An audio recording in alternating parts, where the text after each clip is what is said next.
देख पा रहे हैं आप कि कंडीशन फॉर ज्योमेट्रिकल आइसोमर के लिए m n के बराबर नहीं होना चाहिए और a b के बराबर नहीं होना चाहिए, मतलब a कार्बन पर दो एटम एक जैसा नहीं होना चाहिए।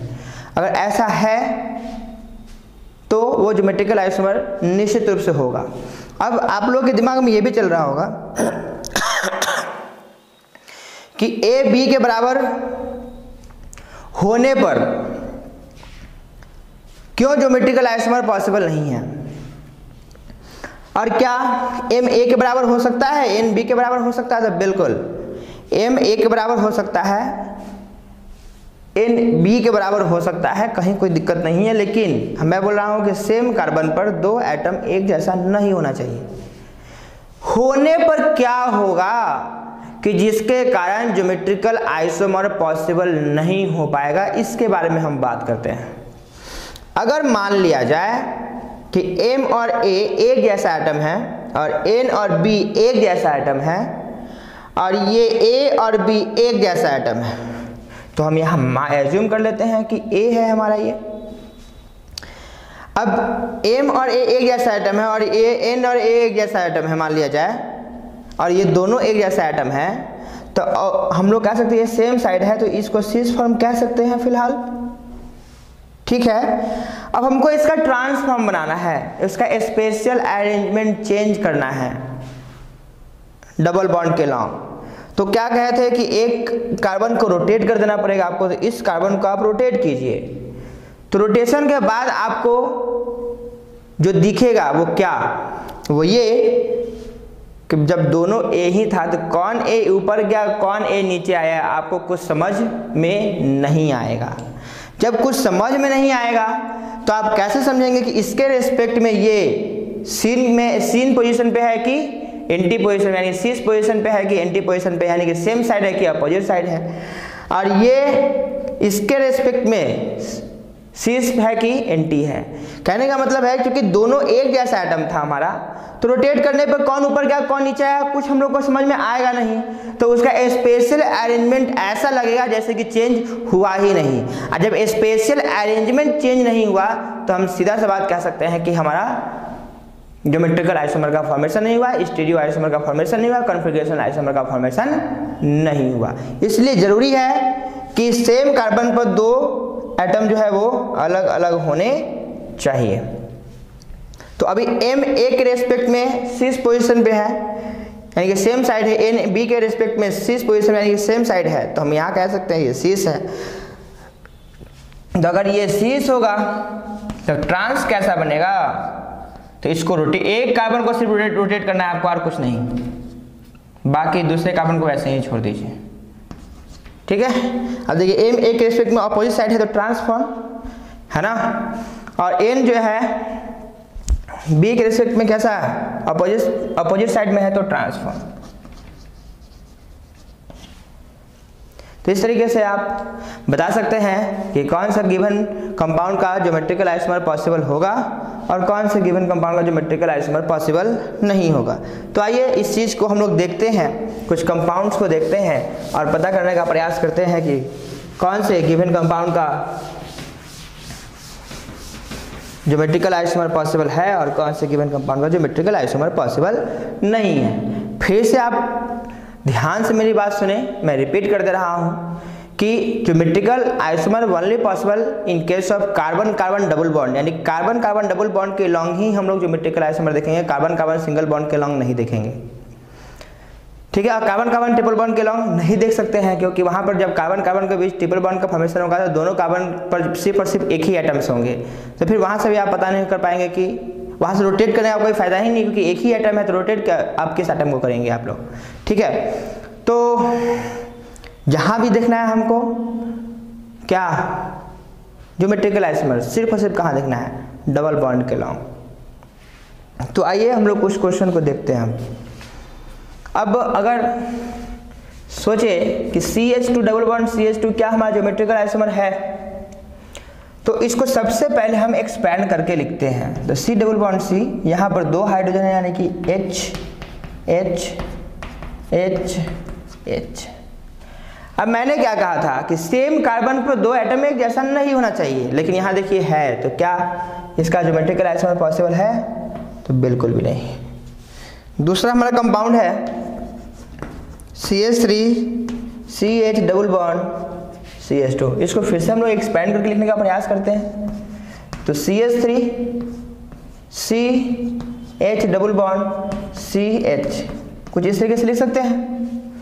एक कार्बन कार्बन डबल बॉन्ड, इस कार्बन पे एक हाइड्रोजन एक मिथाइल ग्रुप, तो एक मिथाइल ग्रुप एक हाइड्रोजन को मैंने दे दिया, और इस कार्बन में दोनों का दोनों हाइड्रोजन एटम है। अब फिर से जब एक भी कार्बन पे दोनों सेम एटम हो गया तो वहां ज्योमेट्रिकल आइसोमर पॉसिबल नहीं है। तीसरा कंपाउंड हम लोग देखते हैं CH2 double bond CH CH2 CH3। इसको कैसे लिख सकते हैं? ध्यान से देखिए आप, C double bond C H H, ध्यान से देखिए इस कार्बन पे हाइड्रोजन और बाकी ये पूरा ग्रुप होगा ना, तो CH CH2 CH3। अब देखिए इस कार्बन पे दोनों अलग अलग एटम है, लेकिन इस कार्बन पे तो नहीं है, दोनों सेम है ना, तो फिर यहाँ पे ज्योमेट्रिकल आइसोमर पॉसिबल नहीं है। फिर CH3 CH3 double bond CH CH3। इसको कैसे लिख सकते हैं बच्चों? CH3 CH3 double bond CH CH3। अब देखिए फिर से यहाँ पर कार्बन पे दोनों का दोनों ग्रुप क्या हो गया, दोनों का दोनों एटम या ग्रुप जो है सेम है, तो यहाँ पर भी ज्योमेट्रिकल आइसोमर पॉसिबल नहीं है। अब एक कंपाउंड हम लिखते हैं ये CH double bond CH CH3। इसको कैसे आप लिख पाएंगे वो ध्यान से देखें। इसको कुछ इस तरीके से लिख पाएंगे आप। इसको हम लोग pH कहते हैं, इसको pH कहते हैं, तो हम लोग इसको pH लिख सकते हैं, pH H CH3। अब ध्यान से देखिए इस बात को, यहाँ दोनों कार्बन पे जो हमारा एटम है वो अलग अलग है, तो यहाँ भी ज्योमेट्रिकल आइसोमर पॉसिबल है। तो आप ध्यान से देखिए कैसे समझेंगे कि कौन सी कौन ट्रांस। अब यहाँ देखिए ये सेम नहीं है, तो इसके रिस्पेक्ट में आप पता नहीं कर पाएंगे कौन सी कौन ट्रांस। लेकिन देखिए तो यहाँ भी हाइड्रोजन है ना, और ये दोनों हाइड्रोजन एक दूसरे के रिस्पेक्ट में एंटी पोजीशन पे है कि सेम साइड है या अपोजिट साइड है, तो आपको दिखेगा अपोजिट साइड है। तो सेम एटम और ग्रुप अगर अपोजिट साइड है तो फिर वो कैसा फॉर्म होगा हमारा? ट्रांसफॉर्म। ठीक है, तो इसका एक ये हमारा ट्रांसफॉर्म, इसका दूसरा कैसा क्या पॉसिबल है? सीस फॉर्म पॉसिबल है। यानी कि इसका सीस फॉर्म क्या होगा? ये अगर हाइड्रोजन इस साइड में है, बस इस कार्बन को हम क्या कर देंगे, इसको इस तरीके से पलट देंगे, तो हाइड्रोजन चला जाएगा ऊपर, pH आ जाएगा नीचे। तो हाइड्रोजन के रिस्पेक्ट में सीस और ट्रांस यहाँ जो है हमारा आइसोमर पॉसिबल है।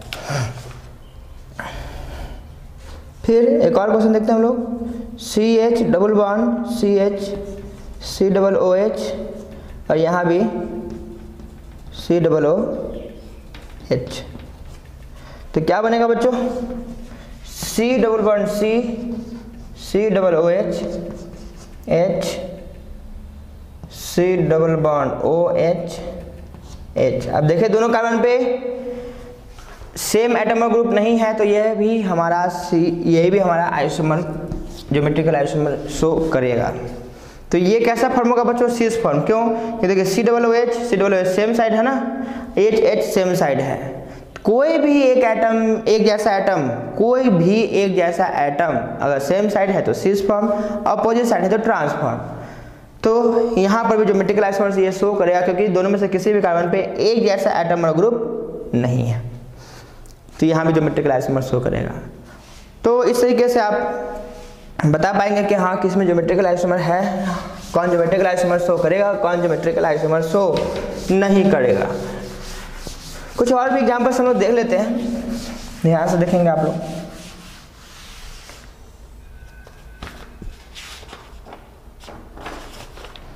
जैसे मैं एक एग्जांपल लिख दे रहा हूं यहाँ पे,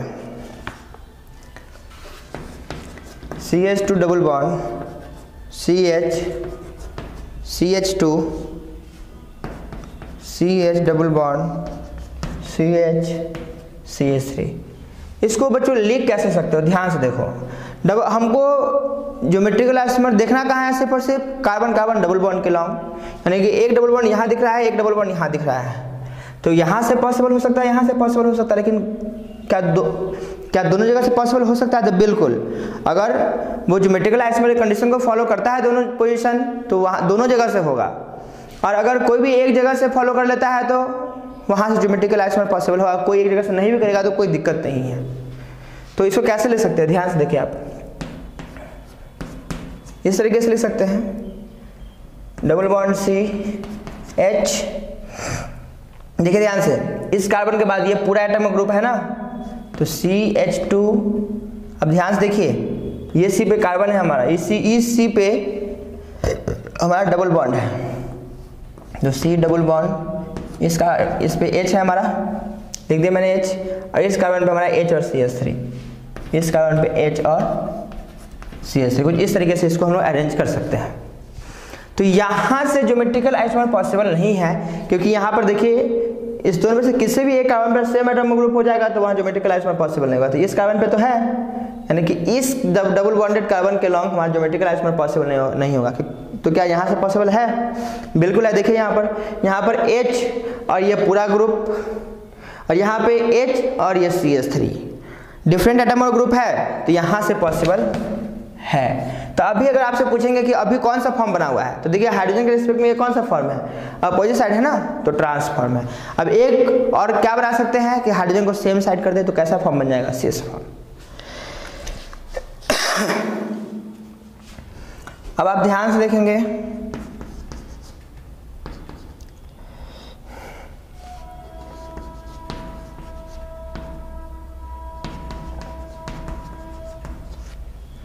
कैसे ले सकते हैं बच्चों इसको, यहाँ एक डबल बॉन्डेड कार्बन है, तो CH3H, इस कार्बन पे H है ना, और उसके बाद ये सारा ग्रुप, तो C यहाँ पे एकदम ध्यान से देखेंगे आप, C, और फिर यहाँ पर क्या है हमारा H है इस कार्बन पे, और यहाँ डबल बॉन्ड आ रहा है, और फिर CH3। देखिए दोनों में से किसी भी कार्बन पे सेम एटॉमिक ग्रुप नहीं है। यहाँ पे देखिए इस कार्बन पे CH3H, यहाँ पे H और ये सारा कंपाउंड, और इस डबल बॉन्डेड कार्बन के लॉन्ग देखेंगे तो यहाँ पर H और ये सारा कंपाउंड, और इस कार्बन पे एक H और एक CH3। तो यहाँ से भी पॉसिबल है और यहाँ से भी पॉसिबल है। तो कहेंगे क्या कि यहाँ भी हमारा ज्योमेट्रिकल आइसोमर पॉसिबल है। कैसे ज्योमेट्रिकल आइसोमर पॉसिबल है, कैसे पता करेंगे कि गिवन कंपाउंड से कितना ज्योमेट्रिकल आइसोमर पॉसिबल है, ये सारा कुछ हम आगे आपको बताने जा रहे हैं, ठीक है ना। तो फिलहाल अभी हम लोग ये सीख रहे हैं कि कोई भी गिवन कंपाउंड को देखते ही हम लोग कैसे पहचाने कि उससे ज्योमेट्रिकल आइसोमर पॉसिबल है या नहीं। अगर पॉसिबल है तो मैं आपको कैलकुलेट करना बहुत जल्द सिखाऊंगा। तो अब तो कहने का मतलब है कि अब आप मोटा मोटी बता सकते हैं कि कब ज्योमेट्रिकल आइसोमर होगा और कब ज्योमेट्रिकल आइसोमर नहीं होगा। तो ज्योमेट्रिकल आइसोमर पता करने के लिए या बताने के लिए बच्चों ध्यान रहे, IUPAC नेम के थ्रू ज़्यादा बेहतर तरीके से आपको समझ में आएगा। तो ज्योमेट्रिकल आइसोमर का नोमेनक्लेचर हम लोग किस तरीके से करते हैं, सबसे पहले उसको पढ़ लेते हैं, और आफ्टर दैट हम लोग ज्योमेट्रिकल आइसोमर के कैलकुलेशन का फॉर्मूला पढ़ेंगे, उसके मेथड को पढ़ेंगे और कैलकुलेट करेंगे कि गिवन मोलिकुलर कंपाउंड का कितना ज्योमेट्रिकल आइसोमर पॉसिबल है और कौन कौन पॉसिबल है, किस तरीके से ड्रॉ करेंगे, ये सारा बात हम लोग सीखेंगे। सबसे पहले हम लोग नोमेनक्लेचर ऑफ ज्योमेट्रिकल आइसोमर पढ़ लेते हैं। तो हम लोग का अगला टॉपिक है ज्योमेट्रिक नेमिंग ऑफ या nomenclature of geometrical isomer.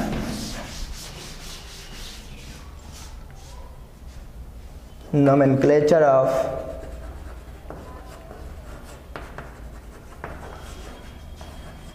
GI means geometrical isomer.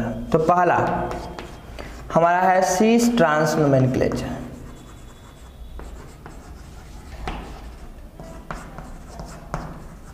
cis trans nomenclature, ठीक है। कैसे पहचानेंगे कौन सिस कौन ट्रांस मैंने बता रखा है, लेकिन फिर भी यहाँ पर चूंकि एक टॉपिक पढ़ रहा है तो उसके अकॉर्डिंग इसको डिफाइन कर लेते हैं हम लोग। चलिए कहते हैं कि इफ सेम एटम और group is of same side to the double bonded carbon, then it is said to be cis, and if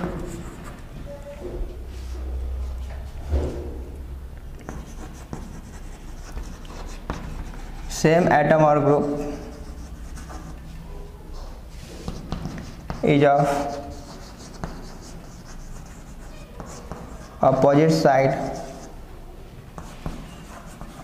to the double bonded carbon,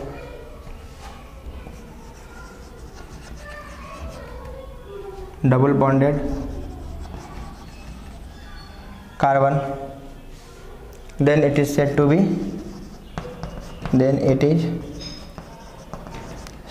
to be trans. जैसे CH3H सेम एटम और group same side है ना बच्चों, क्या कहेंगे इसको? सिस। और इसी को हम लोग बस एक कार्बन को हम लोग घुमा दे रहे हैं तो CH3 नीचे आ जाएगा और H ऊपर चला जाएगा, और इसको वैसे के वैसे ही छोड़ देते हैं। ठीक है, तो ये क्या, ये कौन सा फॉर्म हो जाएगा हमारा? ट्रांसफॉर्म हो जाएगा। ठीक है, तो एक सिस फॉर्म और दूसरा ट्रांसफॉर्म। तो इस तरीके से हम लोग सिस ट्रांस नोमेनक्लेचर कर सकते हैं। अगला हमारा इजेड नोमेनक्लेचर है, और इजेड नोमेनक्लेचर के लिए कुछ सर्टेन मेथड है, उसको भी हम लोग को सबसे पहले देखना पड़ेगा। उसके बाद हम लोग आसानी से इजेड नोमेनक्लेचर लिख सकते हैं, बता सकते हैं, एक्सप्लेन कर सकते हैं। तो बच्चों आज के लिए इतना ही रहने दीजिए। इसका दूसरा पार्ट हम आपको अगले लेक्चर में बताएंगे, और साथ ही साथ वहाँ पे हम आपको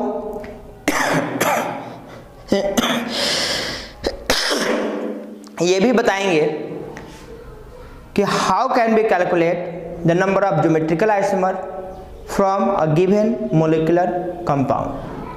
तो आज के लिए इतना ही। Thank you.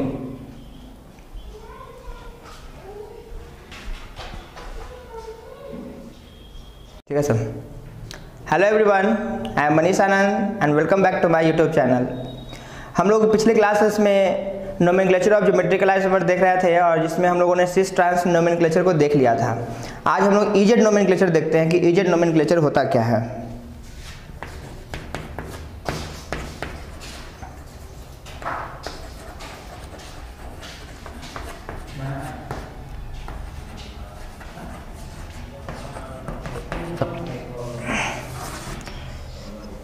EZ nomenclature of geometrical isomer.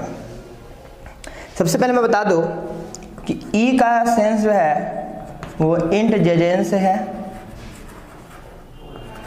और जेड का सेंस जो है वो जूसा मेन से है। इसका मतलब होता है इंट जेजेन एक ग्रीक वर्ड है जिसका मतलब होता है अपोजिट, और जेड जूसा मेन है वो भी एक ग्रीक वर्ड है जिसका मतलब होता है सेम साइड। तो अगर कोई डबल बॉन्डेड कार्बन, कोई ग्रुप या एटम है, और हायर प्रायोरिटी मैं ऊपर में लिख रहा हूं,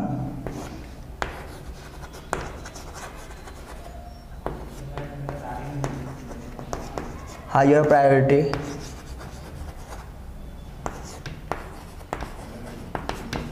लोअर प्रायोरिटी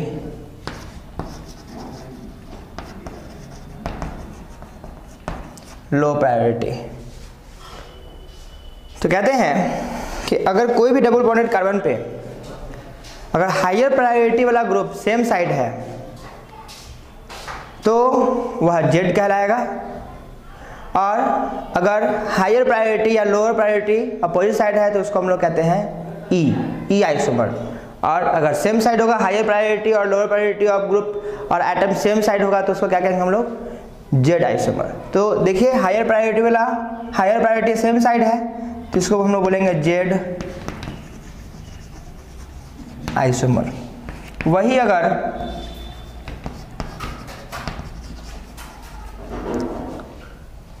हायर प्रायोरिटी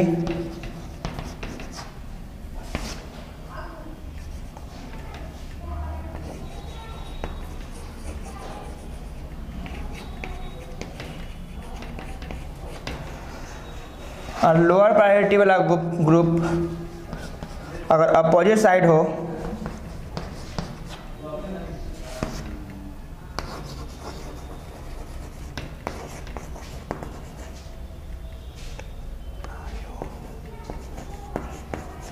वाला ग्रुप अगर अपोजिट साइड हो तो उसको हम लोग कहते हैं ई आइसोमर। अब आपके दिमाग में चल रहा होगा क्या हायर प्रायोरिटी क्या lower priority, how can be decide the atom is of higher priority और atom is of lower priority. कैसे पता करेंगे हम लोग कि कौन सा हमारा एटम और ग्रुप जो है वो हायर प्रायोरिटी का है और कौन सा ग्रुप जो है वो लोअर प्रायोरिटी का है। तो कहते हैं कि priority of group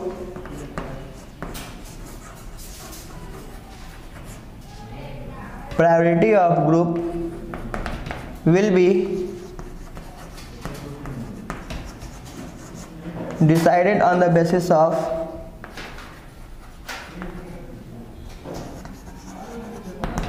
Chan-Ingold Prelog, that means CIP sequence rule।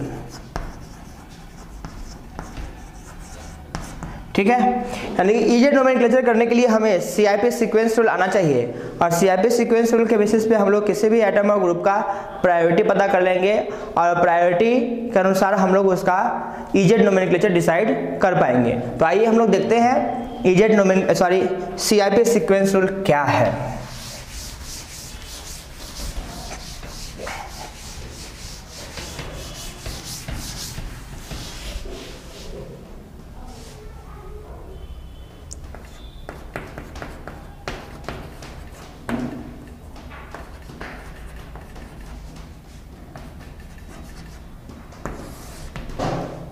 CIP sequence rule, जैसे मैंने बताया कि सीआईपी का सेंस क्या होता है, चैन इनगोल्ड प्रीलॉग। सीआईपी का मतलब क्या होता है, चैन इनगोल्ड प्रीलॉग। और ध्यान रहे कि ये तीनों के तीनों साइंटिस्ट का नाम है। ठीक है, ये तीनों मिलकर के इजेड नोमेनक्लेचर के लिए हायर प्रायोरिटी यानी कि किसी भी एटम के लिए प्रायोरिटी को डिसाइड करने के बारे में बताए थे। तो इसलिए इस रूल को कहा जाता है सीआईपी सीक्वेंस रूल। अब हम लोग देखते हैं कि सीआईपी सीक्वेंस रूल क्या है। तो हम लोग रूल्स के बारे में बात करते हैं। तो रूल्स क्या है सीआईपी सीक्वेंस रूल। फर्स्ट, पहला हमारा सीआईपी सीक्वेंस रूल है कि that group will be of higher priority in which first atom is of higher atomic number. मतलब कोई भी 2, 3, 4 ग्रुप है किसी भी एटम पे और उसकी प्रायोरिटी को हमें पता करना है। तो उसका पहला एटम देखना है हमें। जिस एटम का पहला, जिस भी एटम और ग्रुप का पहला एटम जिसका एटॉमिक नंबर सबसे ज़्यादा होगा उसकी प्रायोरिटी सबसे ज़्यादा होगी और जिसका एटॉमिक नंबर सबसे कम होगा उसकी प्रायोरिटी सबसे कम होगी। तो हम लिख सकते हैं that group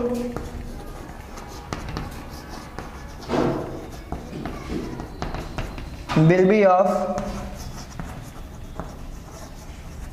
higher priority in which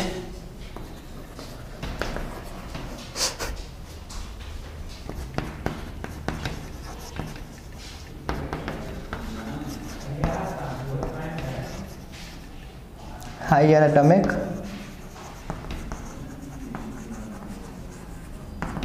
number, ठीक है ना। That group will be of higher priority in which first atom is of higher atomic number. जैसे हम एक एग्जांपल दिखाते हैं आपको, CH3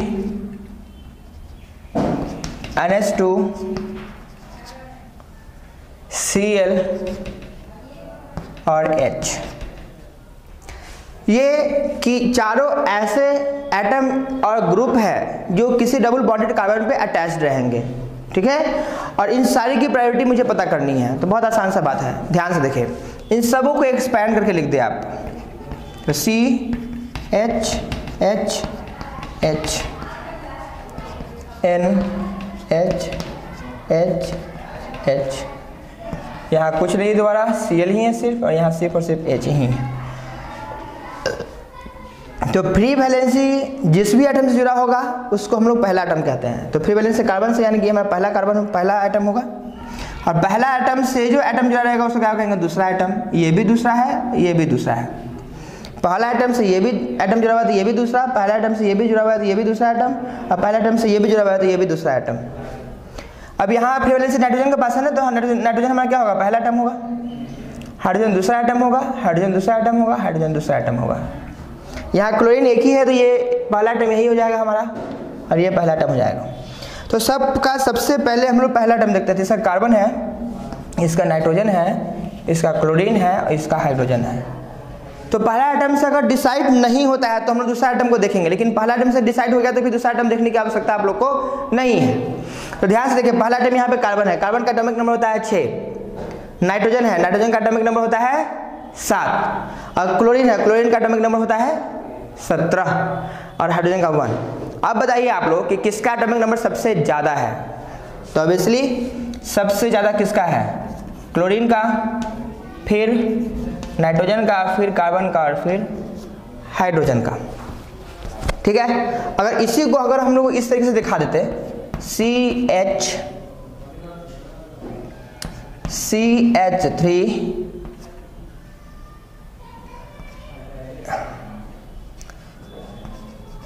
NH2 और Cl, ध्यान से देखिए आप, सबसे ज्यादा प्रायोरिटी किसकी है, क्लोरीन की, हायर प्रायोरिटी। फिर है नाइट्रोजन की, यानी कि NH2, ये टर्म आ जाएगा ना, यानी कि हायर प्रायोरिटी। देखिए हायर प्रायोरिटी ऑफ ग्रुप कहाँ पे है, सेम साइड है ना, यहाँ भी हायर प्रायोरिटी, यहाँ भी हायर प्रायोरिटी, ये भी लोअर, ये लो, ये लो, क्योंकि अब इस दोनों के सबसे ज्यादा प्रायोरिटी है इस दोनों के रेस्पेक्ट में, तो इस दोनों को लो कह सकते हैं, इस दोनों को हाई कह सकते हैं। तो कार्बन क्लोरीन किसका, ये नाइट्रोजन किसका, तो NH2 का। तो कह सकते हैं कि इस दोनों की हायर प्रायोरिटी होगी, है ना। ये दोनों ग्रुप कैसे होंगे, हायर प्रायोरिटी वाले होंगे।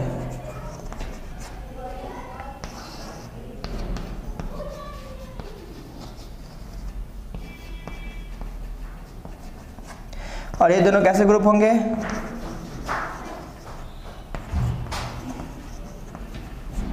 लोअर प्रायोरिटी वाले होंगे।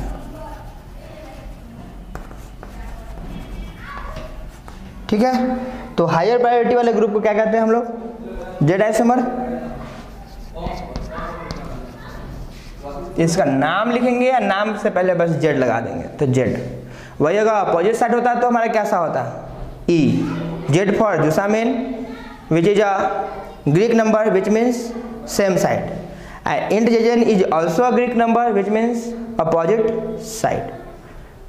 ठीक है, अब हम लोग देखते हैं रोल नंबर 2।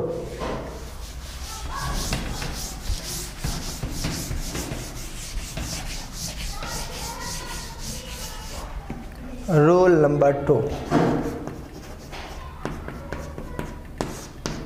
ध्यान से देखिए आप, रोल नंबर 2 कहते हैं कि if more than one groups have same atom, अगर कोई भी दो या दो से अधिक ग्रुप के पास सेम एटम है तो उस केस में प्रायोरिटी हम लोग एटॉमिक नंबर के बेसिस पे प्रायोरिटी कैसे डिसाइड करेंगे। तो उसी के लिए एक नया रूल आया है कि if more than one groups have same atom then that group will be of higher atomic number in which that group will be of higher atomic number, या हायर, सॉरी फिर से मैं बता रहा हूँ इस बात को कि if more than one group have same atom, then that group will be of higher priority, in which second atom is of higher atomic number. If second atom is also same, then we have to see third atom, and if third atom is also same, then we have to see fourth atom. कहने का मतलब है कि कोई दो या दो से अधिक ग्रुप है और उन सबों का पहला एटम सेम है, तो पहला एटम सेम होने पर सबका एटॉमिक नंबर सेम हो जाएगा, और जब सबका एटॉमिक नंबर सेम हो जाएगा तो कहने का मतलब है कि फिर आप किस तरीके से जो है उसका प्रायोरिटी डिसाइड करेंगे, नहीं कर पाएंगे। तो पहला एटम को छोड़ के आपको दूसरा एटम देखना है, दूसरा एटम जिसका एटॉमिक नंबर ज़्यादा होगा उसकी प्रायोरिटी ज़्यादा होगी। तो ऐसा भी तो पॉसिबल है कि दूसरा एटम भी सबका सेम हो जाए, तो आपको तीसरा एटम देखना है, तीसरा एटम भी सेम हो जाए तो चौथा एटम देखना है, चौथा एटम भी सेम हो जाए तो पांचवा एटम देखना है, तब तक देखना है जब तक कि एटम के एटॉमिक नंबर में डिफरेंसेस ना आ जाए। अब आप लोग दिमाग में ये भी चल रहा होगा कि सारा का सारा एटम कहीं सेम हो जाए, तो सारा का सारा एटम सेम अगर हो जाएगा तो सारे ग्रुप एक जैसे हो जाएंगे और वो कभी भी ज्योमेट्रिकल आइसोमर शो नहीं करेगा। तो if more then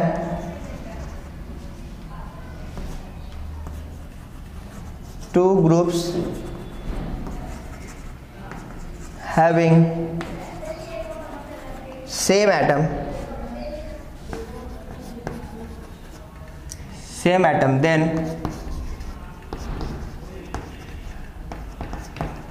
priority of group will be decided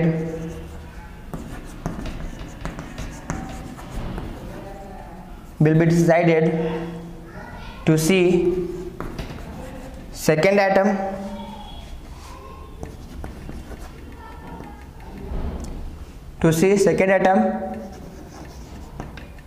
which has higher atomic number,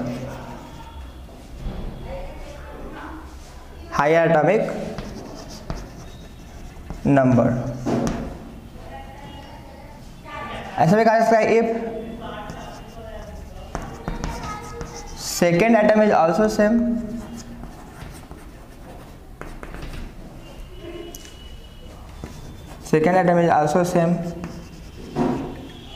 then we have to see third atom and vice versa,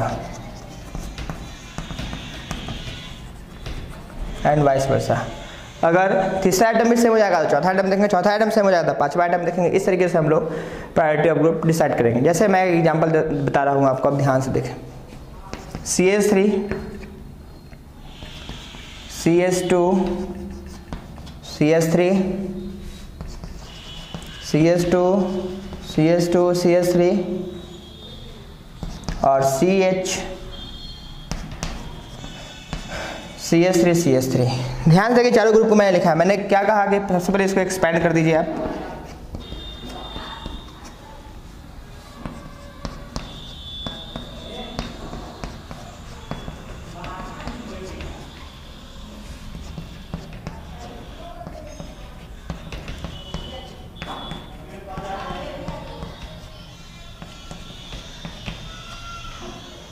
और फिर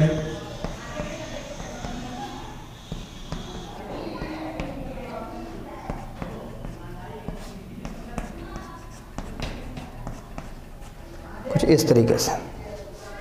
अब ध्यान से देखिए आप, सबका पहला आइटम से मैंने क्या बताया था, फ्री वैलेंसी वाला आइटम जो होगा हमारा वही हमारा पहला आइटम होगा। तो ये पहला आइटम, ये दूसरा, ये दूसरा, ये दूसरा, इसमें पहला ये हो जाएगा, ये दूसरा, ये दूसरा और ये दूसरा। पहला आइटम से जो भी कनेक्टेड होगा वो दूसरा, और दूसरा से जो कनेक्टेड होगा वो तीसरा। तो ये तीसरा, ये तीसरा, ये पहला, ये दूसरा, ये दूसरा, ये दूसरा हो जाएगा, और ये तीसरा, ये तीसरा और ये तीसरा हो जाएगा। और तीसरा से ये कनेक्टेड है तो ये चौथा कार्बन हो जाएगा, ये चौथा आइटम हो जाएगा, ये चौथा है और ये भी चौथा आइटम हो जाएगा। अब ध्यान से देखिए आप, पहला आइटम, पहला से ये कनेक्टेड है, ये दूसरा आइटम हो जाएगा, ये भी दूसरा आइटम हो जाएगा कि पहला से कनेक्टेड है, और ये कार्बन भी पहला आइटम से कनेक्टेड है तो ये दूसरा आइटम होगा। दूसरा से जो कनेक्टेड होगा वो तीसरा, कुछ इस तरीके से। दूसरा से ये कनेक्टेड है तो ये भी ये सारे के सारे तीसरे होंगे। तो पहला आइटम सबका सेम है, तो पहला आइटम के बेसिस पे हम लोग डिसाइड नहीं कर पा रहे हैं कि कौन सा जो है हमारा किस ग्रुप का हायर प्रायोरिटी होगा। तो मैंने क्या कहा था कि पहला अगर एटम सेम है तो आपको सेकेंड एटम देखना पड़ेगा। तो सेकेंड एटम चेक करते हैं हम लोग। सेकेंड एटम अगर बात करें तो इसका हाइड्रोजन हाइड्रोजन हाइड्रोजन है। अगर सेकेंड एटम इसका चेक करेंगे तो hydrogen hydrogen carbon, hydrogen hydrogen carbon, ठीक है। इसका चेक करेंगे तो इसका भी वही आएगा, हाइड्रोजन हाइड्रोजन कार्बन, ठीक है। और इसका अगर चेक करेंगे हम लोग तो कार्बन कार्बन हाइड्रोजन। अब ध्यान से देखें, इसमें सिर्फ और सिर्फ हाइड्रोजन है, जिसकी सबसे कम प्रायोरिटी हो जाएगी, क्योंकि इसमें 2 हाइड्रोजन 1 कार्बन, इसमें 2 हाइड्रोजन 1 कार्बन, और इसमें 2 कार्बन 1 हाइड्रोजन। तो दूसरा एटम पर ही 2 कार्बन 1 हाइड्रोजन मिल गया है। इसका मतलब कि सबसे ज़्यादा प्रायोरिटी इसकी होगी और सबसे कम इसकी होगी। अब इस दोनों में हमें डिसाइड करना है, क्योंकि इस दोनों में सब कुछ सेम है, 2 हाइड्रोजन 1 कार्बन है सेकेंड एटम पे। तो निश्चित रूप से हम यहाँ पर डिसाइड नहीं हो पा रहा है, तो हम कहाँ जाएंगे, तीसरे एटम पे। तो देखें यहाँ पर तीसरा एटम, इसमें तीसरा एटम कौन कौन सा है हमारा, दूसरा से जो जुड़ा रहेगा वो तीसरा। तो तीसरा मतलब हाइड्रोजन हाइड्रोजन हाइड्रोजन। ये सेकेंड एटम है हमारा ना, ये सारा सेकेंड है, ये सारा सेकेंड है।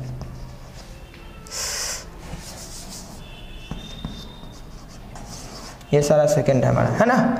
अब लोग इसका थर्ड देखते हैं ना, तो क्या हो जाएगा, हाइड्रोजन हाइड्रोजन हाइड्रोजन। इसका तीसरा आइटम क्या हो जाएगा, देखिए ध्यान से, दूसरा से तीसरा हाइड्रोजन हाइड्रोजन कार्बन। इसका थर्ड आइटम हो जाएगा हाइड्रोजन हाइड्रोजन कार्बन। अब दोनों में आप मिला लीजिए, ये तीनों हाइड्रोजन, ये हाइड्रोजन हाइड्रोजन कार्बन, तो इसकी प्रायोरिटी क्या हो जाएगी, ज़्यादा हो जाएगी। तो इसको अगर हम 1 नंबर माने, इसको 2 माने, इसको 3 माने और इसको अगर 4 माने, तो हम लोग क्या कहेंगे, सबसे ज़्यादा प्रायोरिटी किसकी होगी, 4 नंबर की, फिर 3 नंबर की, फिर 2 नंबर की और फिर 1 नंबर का। तो इस तरीके से हम लोग इसकी प्रायोरिटी को भी क्या कर सकते हैं, पता कर सकते हैं, डिसाइड कर सकते हैं। अब हम लोग कुछ भी रहेगा, आप लोग इस तरीके से एक्सपैंड कर करके आप इजीली जो है उस ग्रुप की प्रायोरिटी को पता कर सकते हैं, कहीं कोई दिक्कत नहीं होगी आपको, ठीक है। अब हम लोग अपना तीसरा रूल देखते हैं।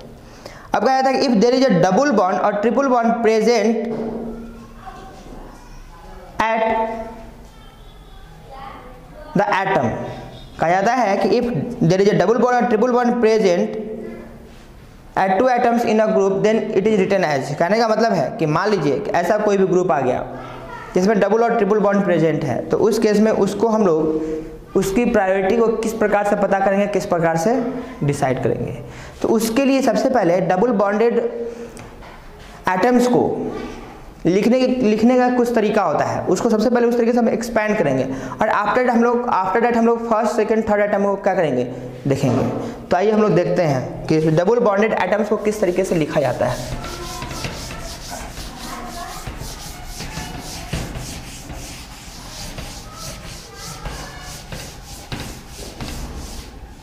डबल बॉन्डेड एटम्स को किस तरीके से लिखा जाता है, ध्यान से देखिए। और rule number 3,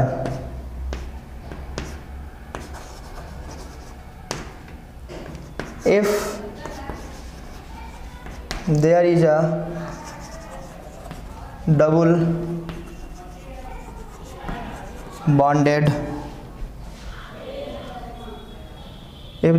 bonded groups are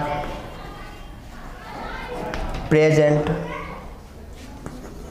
if the double or triple bonded groups are present on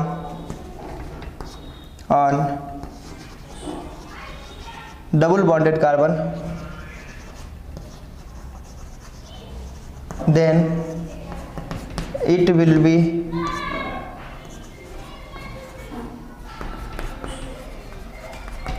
written as।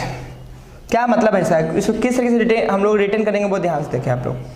Carbon carbon double bond, एक कंपाउंड है हमारा ये, एक कार्बन कार्बन ट्रिपल बॉन्ड और एक हम लोग देख लेते हैं C डबल बॉन्ड OH। इसको लिखने आ गया तो समझिए कि आपको प्रायोरिटी निकालने आ गया, क्योंकि आपको मैंने बता रखा है कि पहला आइटम से डिसाइड नहीं होगा तो दूसरा आइटम देखना है, दूसरा से डिसाइड नहीं होगा तीसरा देखना है, तीसरा से डिसाइड नहीं होगा चौथा आइटम देखना है हमें। तो उस हिसाब से आप लोग को जब ये एक्सपेंड करने आ जाएगा ना, तो आपको निश्चित रूप से इससे आप इजीली जो है उस किसी भी गिवन ग्रुप का प्रायोरिटी पता कर सकते हैं। ये ट्रिपल बॉन्डेड है। देखिए ध्यान से मैं क्या कर रहा हूँ, C डबल बॉन्डेड कार्बन का मतलब है कि ये कार्बन दो कार्बन जुड़ा हुआ होगा, ये कार्बन दो कार्बन से और ये भी कार्बन दो कार्बन से जुड़ा हुआ होगा। देखिए कैसे लिख रहे हैं हम लोग इसको, एक C और एक और C, ठीक है। ध्यान से ये कार्बन दो कार्बन से जुड़ गया। अब इसके जस्ट बगल में ये वाला कार्बन है ना, तो ये भी कार्बन दो कार्बन से जुड़ा हुआ रहेगा। तो ये कार्बन एक कार्बन से ऑलरेडी जुड़ा हुआ है ना, तो एक कार्बन एक और कार्बन से जुड़ जाएगा। इसको इस तरीके से हम लोग लिख सकते हैं। फिर से ध्यान से देखिए हम क्या करें, कार्बन कार्बन ट्रिपल बॉन्ड है ना ये हमारा, इसको कैसे लिखेंगे, ध्यान से देखिए। ये कार्बन इस कार्बन के साथ तीन बॉन्ड से जुड़ा हुआ है, इसका मतलब ये एक कार्बन जो है तीन कार्बन से जुड़ा हुआ रहेगा। तो एक कार्बन तीन कार्बन के साथ जुड़ा हुआ रहेगा कुछ इस तरीके से। अब ये कार्बन कितने कार्बन से जुड़ा हुआ है, तो एक कार्बन के साथ ना। अब ये किसके से कितने के साथ और जुड़ेगा, दो के साथ और, तो एक ऊपर एक नीचे, इस तरीके से हम लिख सकते हैं इसको। अब इसको ध्यान से देखिए आप, डबल बॉन्डेड ऑक्सीजन है ना, यानी कि कार्बन दो ऑक्सीजन के साथ जुड़ेगा और ऑक्सीजन भी दो कार्बन के साथ जुड़ेगा, तो CO, ठीक है, और O। कार्बन दो ऑक्सीजन के साथ जुड़ गया, अब ऑक्सीजन भी दो कार्बन के साथ जुड़ेगा, तो एक कार्बन के साथ ऑक्सीजन ऑलरेडी जुड़ चुका है, तो एक कार्बन के साथ और जुड़ जाएगा, और यहाँ पर हाइड्रोजन का हाइड्रोजन। अब आप इजली जो है इस तरीके से लिखने के बाद जो है आप इसका प्रायोरिटी पता कर सकते हैं। कैसे, प्रीवैलेंस वाला कार्बन है, ये पहला आइटम होगा, पहला जुड़ा हुआ, दूसरा, ये दूसरा, ये दूसरा, ठीक है, सॉरी ये दूसरा जुड़ा हुआ है ना, तो ये तीसरा। ये पहला आइटम, पहला से दूसरा, दूसरा ये दूसरा, दूसरा से जुड़ा हुआ है तो ये तीसरा, तीसरा। ये पहला आइटम है, दूसरा दूसरा, और दूसरा से जुड़ा हुआ है तीसरा, ये भी दूसरा हो जाएगा। अब इस समय प्रायोरिटी पता करने का प्रयास करें, किसकी प्रायोरिटी सबसे ज़्यादा, ध्यान से देखिए। पहला आइटम इसमें भी कार्बन है, इसमें भी कार्बन है, इसमें भी कार्बन है, डिसाइडेड नहीं है। दूसरा आइटम हमारा कौन सा है, देखिए सेकेंड आइटम हम लिख रहे हैं, सेकेंड आइटम, ठीक है ना, सेकेंड आइटम। सेकेंड आइटम इसमें क्या कौन कौन सा है, कार्बन कार्बन कार्बन कार्बन। इसमें कौन कौन सा आइटम है, carbon carbon carbon carbon carbon carbon. इसमें दूसरा आइटम हमारा हाइड्रोजन ऑक्सीजन ऑक्सीजन। अब बताइए इसमें दो कार्बन है, इसमें तीन कार्बन है, इसमें दो ऑक्सीजन है। ऑक्सीजन की परमाणु संख्या सबसे ज़्यादा होती है, तो सबसे ज़्यादा किसका होगा प्रायोरिटी, इसका होगा। तो हम कह सकते हैं कि इसको अगर फर्स्ट, इसको सेकेंड और इसको थर्ड मान ले, तो third is greater than 2 is greater than 1।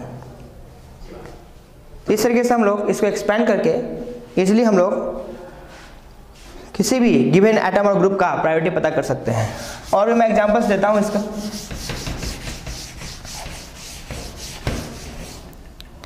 मान लीजिए ग्रुप हो गया H या C ट्रिपल बॉन्ड N, फिर C double bond O OH, फिर हो सकता है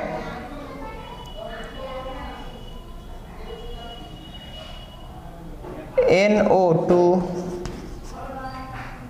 इसको इस तरीके से लिख सकते हैं हम लोग, N डबल बॉन्ड O, कुछ इस तरीके से लिख सकते हैं।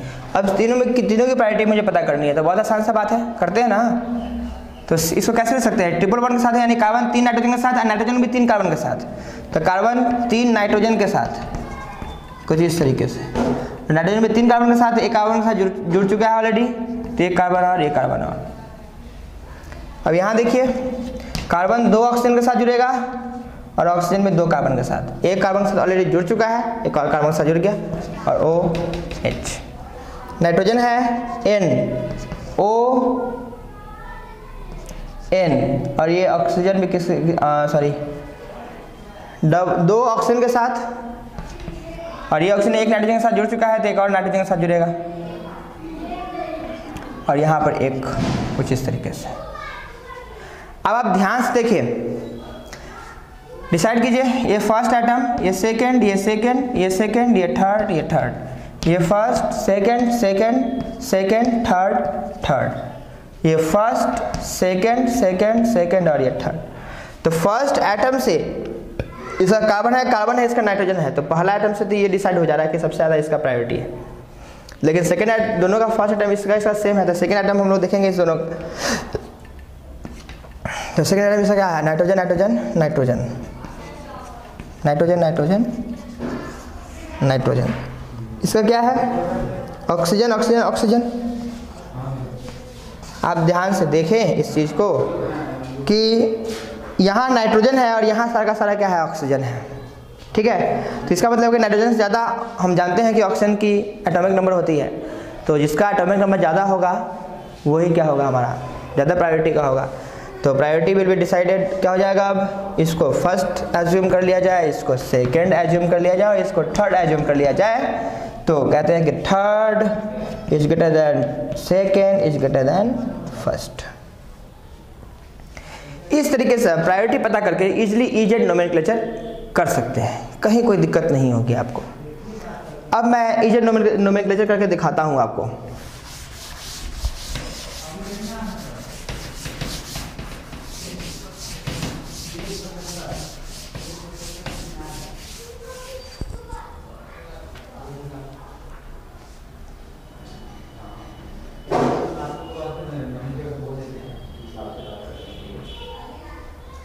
अब ध्यान से देखिए, मैं कुछ एग्जांपल्स देख रहा हूँ।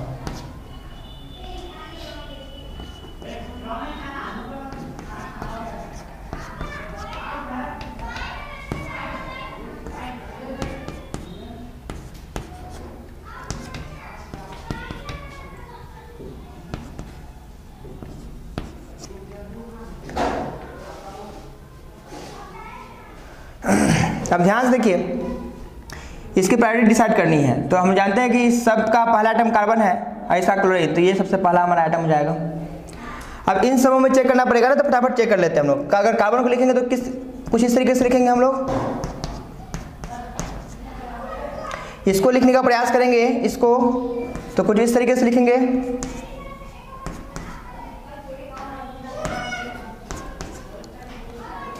और इसको लिखने का प्रयास करेंगे तो कुछ इस तरीके से लिख पाएंगे।